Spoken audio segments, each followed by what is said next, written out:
Hi there, Kirk Uhler back with you. Whole bunch of data. Woke up at 4:47 yesterday morning. Bolt of lightning hit me about one of the last posts I did, just as the governor was on the verge of shutting down our state again. About 80% of the businesses affected by his latest shutdown in our state.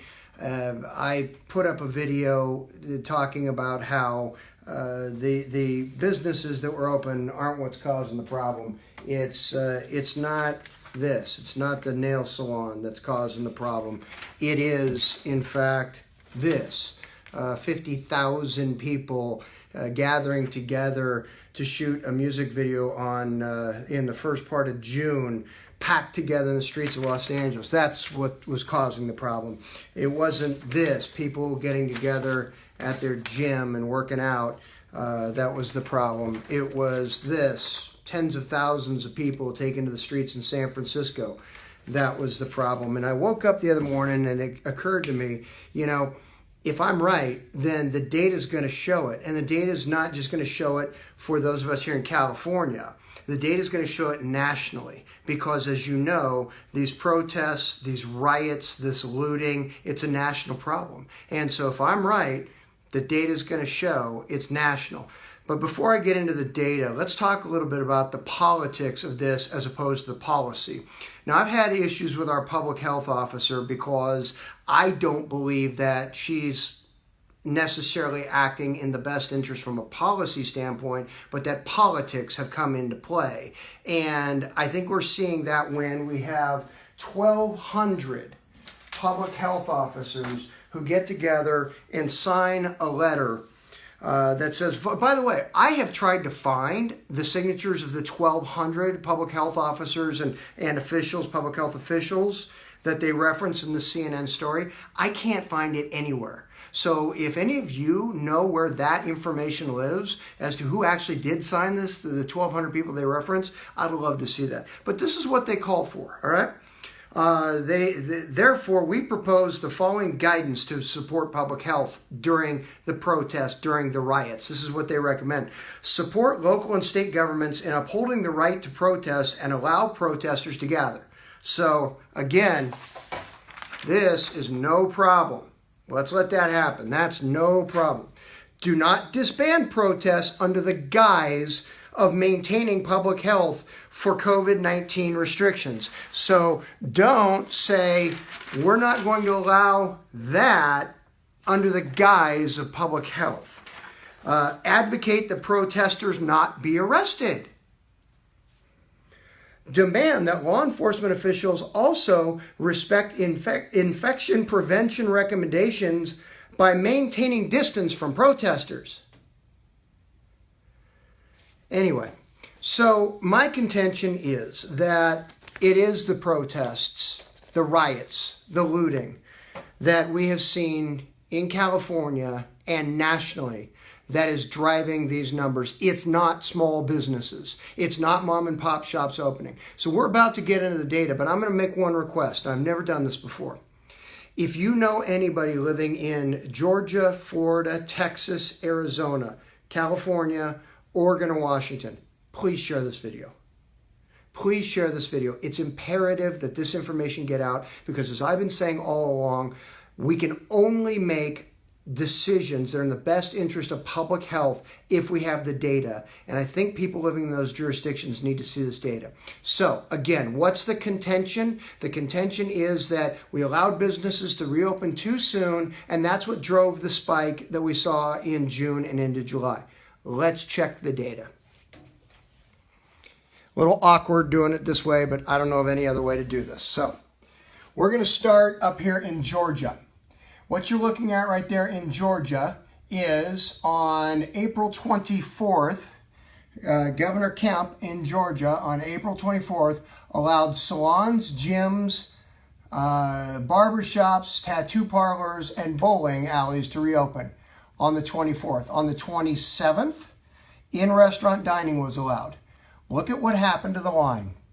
April 24th, April 27th, dead ass flat all the way through. Now, every slide you're going to see has the little yellow dot on it. That's May 25th. That's the day that George Floyd was brutally murdered by that police officer in Minneapolis. So May 25th, you're going to see represented on every slide, and then you're going to see June 8th. June 8th is 2 weeks from May 25th. So somewhere in here, between May 25th and June 8th, people start to gather together, people start to scream and yell and chant and say outrageous things. And what happens subsequent to that? Well, businesses open, and for 6 weeks, nothing. George Floyd is killed. 2 weeks later, look what happens to the occurrences in Georgia. It wasn't the businesses, it was the protests. What about Florida? Florida, April 30th, Governor DeSantis allows the stay-at-home order to expire. May 4th, most businesses, including restaurants, gyms, personal services, are allowed to start reopening. Dead ass flat for the entire month of May. George Floyd killed, slight bump here, and then, as of June 8th, takes off like a rocket. What about Texas? Texas, May 1, dine-in, retail, movie theaters, museums and libraries. May 5, weddings, local governments. May 8th, hair, nail salons, barbers, and tanning. Flat all the way through. June 8th, takes off. 2 weeks after the death of George Floyd. What about Arizona? May 8th, retail and salons. May 11th, dining. Flat. 2 weeks after happens to be May 25th, the death of George Floyd. So if it was the restaurants, if it was the businesses, we'd have seen the spike out here, right?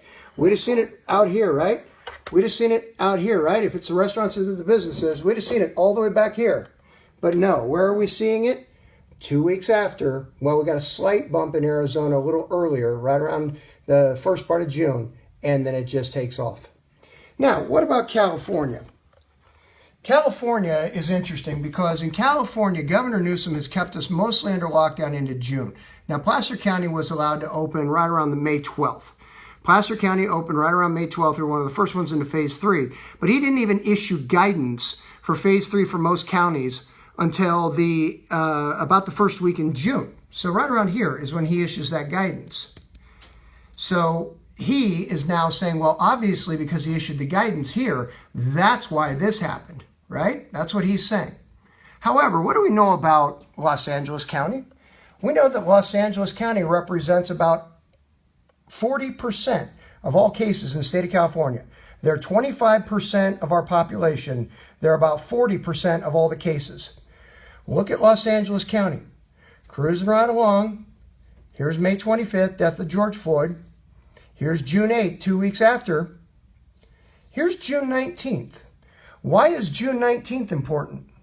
Because Los Angeles County did not open professional services and all those other things until June 19th. Look what is already happening in Los Angeles County, beginning not long after May 25th, but certainly by June 8th. Los Angeles County has taken off. Their businesses hadn't even opened. Nail salons, gyms hadn't even opened. How about up in Oregon? Up in Oregon, state of Oregon, just kind of cruising right along. Here on May 15th, Governor Brown up in Oregon allows 31 of 36 counties to start to reopen. So Governor Brown up in Oregon is saying, well, obviously, those counties opening up right there is what caused this, right? Well, what do we know about Multnomah? I think that's how it's pronounced, that word right there. Multnomah County, which is where Portland is. Well, that one county represents about 20% of the population in the state of Oregon. What happened in that county? In that county, Multnomah County, this is straight from their website. Here's their cases going down, down, down. We get to May 25th. They start to bump and they take off like a rocket, just like everybody else.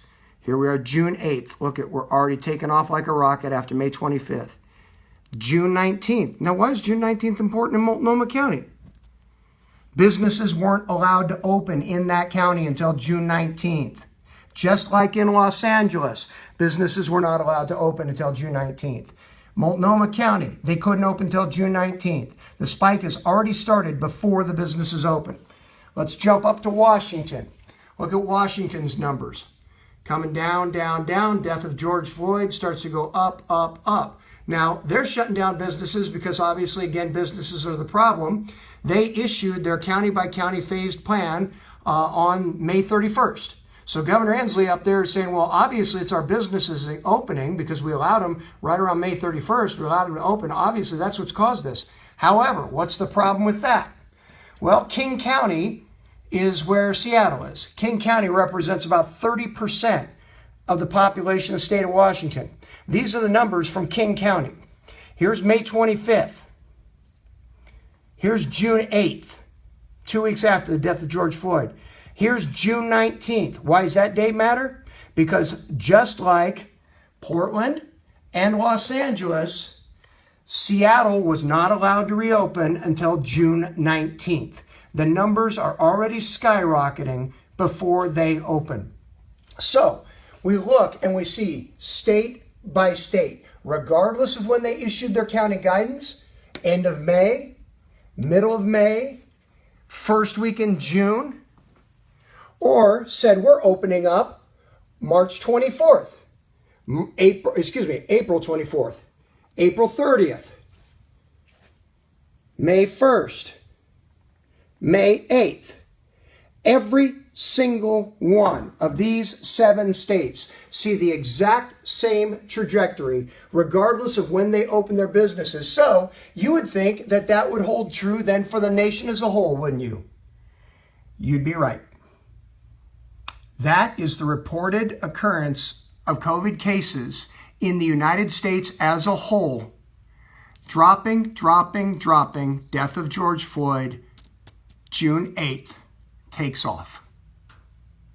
So, if this theory were to hold true, that it is the protests that are driving this, then there'd be another data point that would be consistent, and that would be incidence by age group. What we would see is a spike in reported cases amongst those in the age group of those that are protesting. That age group happens to be the 18 to 49-year-old age group are the ones that are protesting and rioting and looting. And what we saw was for the first 12 weeks of recording the data from March 8th through May 24th, the day before George Floyd was killed, for those 12 weeks, this age group represented 39% of all the cases, 39%. What has happened in the 8 weeks since? They jumped up to 55% of the reported cases, from 39% to 55%.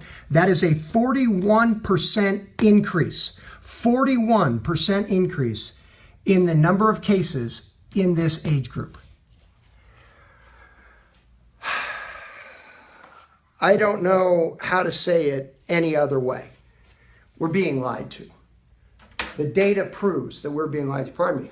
It's a little warm in here. I'm in my office on the weekend. The air conditioner's not on. It's a little warm in here, so I apologize. But the data proves we're being lied to. This has nothing to do with our businesses. This has everything to do with the ongoing riots and these lawless protests that are taking over the streets of America. And so I encourage Governor DeSantis, Governor Kemp in Georgia, Governor Abbott in Texas, Governor Ducey in Arizona, get your arms around the problem. The problem isn't your small businesses. The problem is the rioters. The problem is the protests that are allowed to go late into the evening without social distancing and all that. Get your arms around that problem and you will be addressing the public health in your state. Now, as for Governor Newsom, Governor Brown in Oregon, and Governor Inslee in Washington, quit lying. Set aside the political agenda and put the public health as priority number 1. And public health includes people's ability to make a living. Put that as priority number 1. Knock this crap off. I'd say shame on you, but it's clear you have no shame.